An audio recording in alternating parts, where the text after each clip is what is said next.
This is SSN. Story Studio Network. Welcome to this special series of the Most Painful Podcast, recorded live from the 2025 Invictus Games in Vancouver, BC. I'm your host, Tom Hoppy. On this episode, I have a great opportunity to speak with Oleksandr Androschuk, an athlete from the Ukrainian team, and he's on his second Invictus Games. Oleksandr, welcome to the show. After injury, I had surgeries and rehabilitation, and then I tried. My wife made me to try Invictus Games. We have a trail competition in Ukraine, and after that, I was elected to Ukrainian team. And the trial is not looking just for sports; it's looking for other things, then, or? Yes, sport has the smallest part to be for sport results is the last thing that you need to be involved to Ukrainian team, and the main thing is like small talk with psychologist. They look at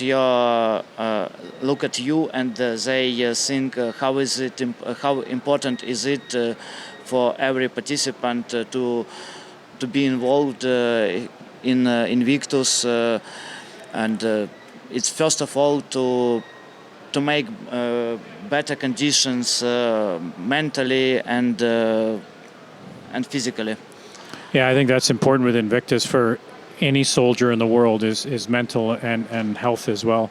So what kind of training, so you got on the team, and what kind of training were you doing for getting ready to come here in Vancouver? Our first training camp, it was in summer, and as we know, it's winter sports, and we have no snow in Ukraine in summer especially. So we train traditional sports and also tried preparing for snowboarding on the water. It was wakeboarding. Yeah. So we try to work with our balance that should be helpful for our snowboarding skills and maybe for seat skiing. And also we had camps for common sports as wheelchair basketball and volleyball.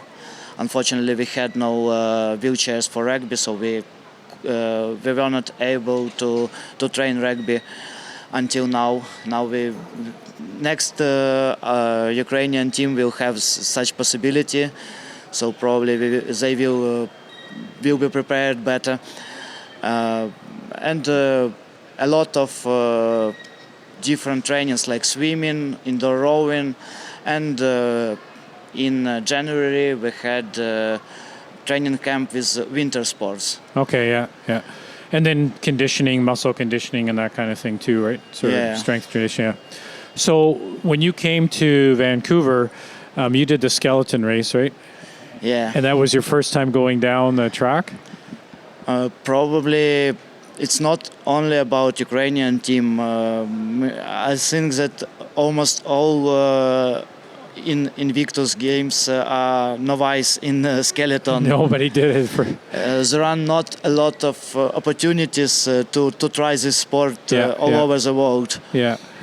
Well, and for people who don't know, skeleton is when you go head first down the track, down the bobsled track, right? Head first. Yeah. Head first, yeah. How was that? How did you find that? Firstly, when you think about it, it sounds crazy and maybe a little bit scary. But when you lie on this sled,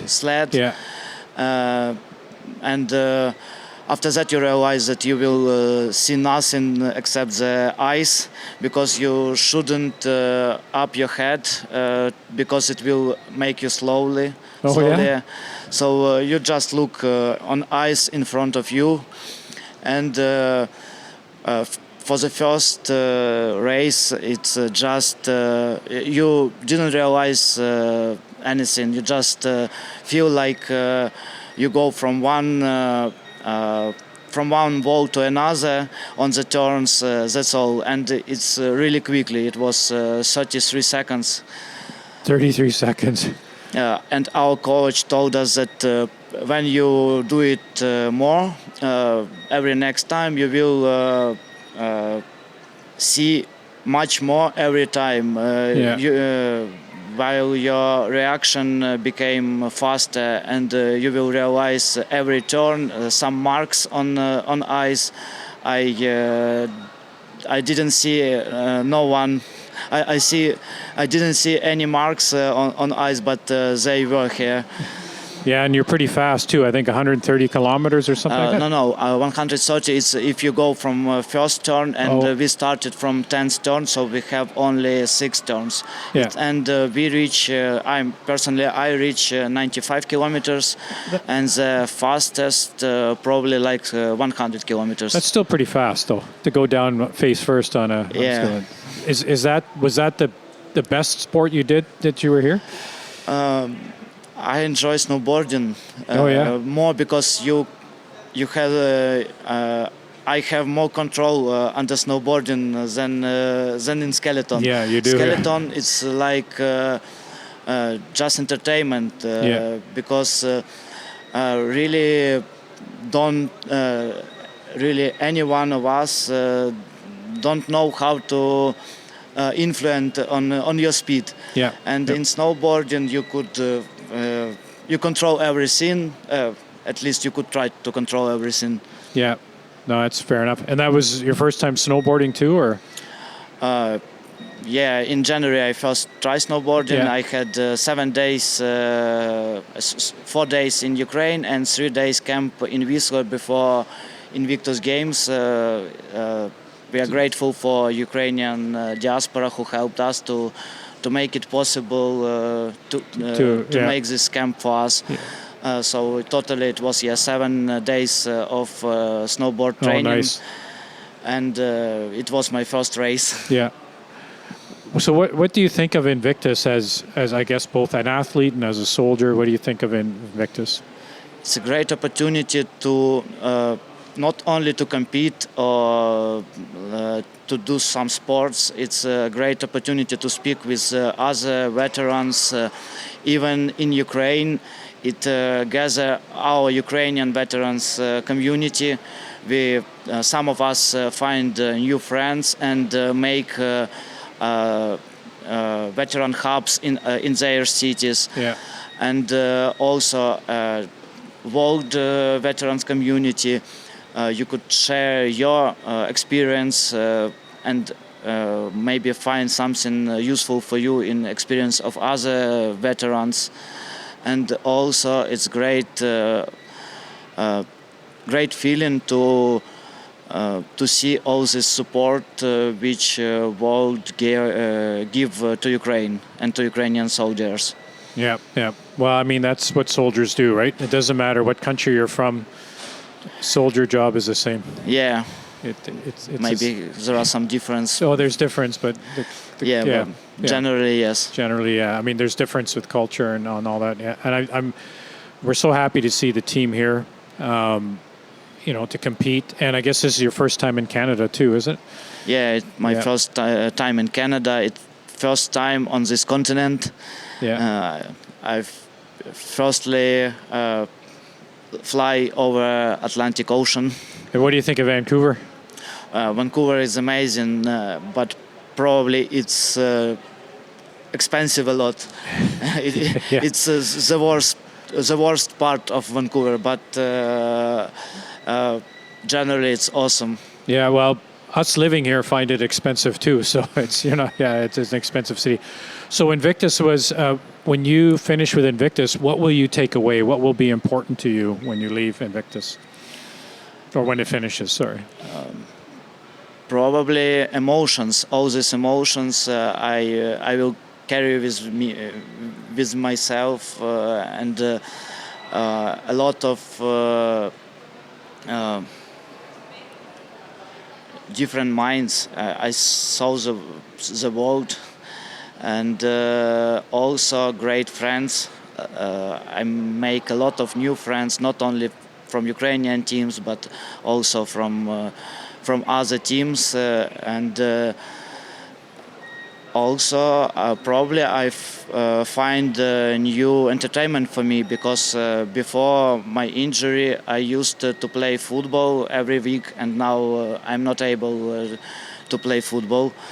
But our Ukrainian volunteers who live in the United States, she gave us 10 wheelchair for rugby, and now it will be able to play wheelchair rugby in Ukraine, and probably we will try make some gatherings for playing wheelchair rugby for veterans. Oh, that's awesome for you guys to do that, to keep it going when you leave here.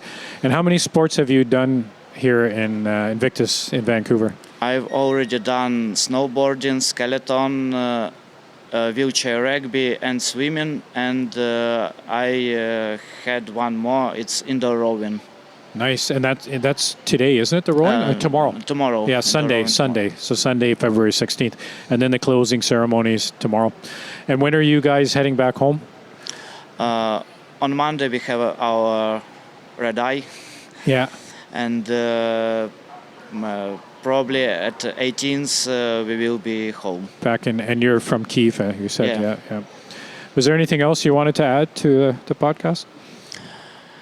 I wanna tell the words that I wanna tell that I'm grateful for all Canadians and all people who support Ukraine. I really felt it here, just walking across the street, and people stop me and tell me words of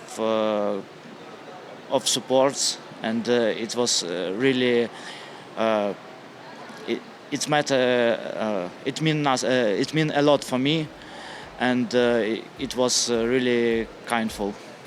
Well, we appreciate you taking the time out of your busy schedule to be here on the podcast, and thank you for doing that. Thank you. Yeah. It's a great pleasure to be here. Thank you. Thank you for as such well. Opportunity.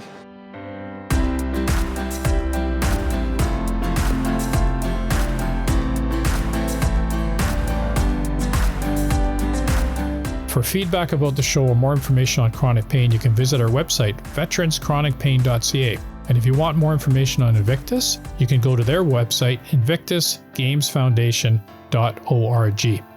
Remember to like, follow, subscribe, and share this podcast. Thanks for listening to this special Invictus Live series as part of the Most Painful Podcast. I'm your host, Tom Hoppy. Stay safe and keep the hope alive.